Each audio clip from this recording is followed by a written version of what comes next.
Every year, we try to get the family together.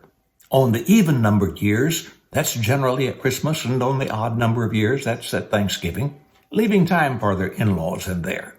Now, as the family's gotten older, more spread out, and as it's grown, that has become increasingly difficult. This year, we had a gathering of a lot of us, not all of us. We gathered at a large house down by the Guadalupe River near Canyon Lake. Oh, it was grand.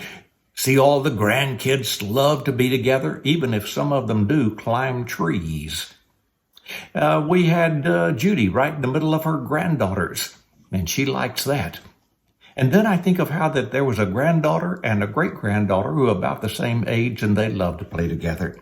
The group enjoyed puzzles. I didn't know that putting together puzzles could be noisy. There was the gift giving. Only in this game, you didn't get to keep the gift that you started with.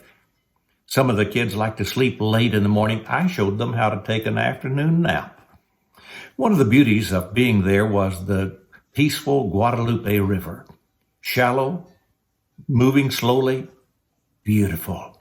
Even Chet's service dog seemed to enjoy being down by the river. We also enjoyed a fire pit. It was a properly prepared pit, and one of the grandsons had split a bunch of old dry cedar that just smelled perfect. And then there were the s'mores. Oh, those marshmallows were good, even if you left off the chocolate and the graham cracker. Sometimes we just sat around the fire pit and enjoyed the beauties of nature. Joni also had an app on her phone that she could point to the sky, and it would teach her children about the different constellations, stars, and planets. An educational device, but also one that helped us to see exactly what David was talking about. The heavens declare the glory of God, and the firmament shows his handiwork. It's good to be in nature, whether you're just sitting at a peaceful river by a fire, or whether you're looking at the skies. God gave us great gifts in nature. There's also that privilege of rest. They laughed at me because I could sleep right through the noise that was going on behind me. Take a nice afternoon nap. Rest is important.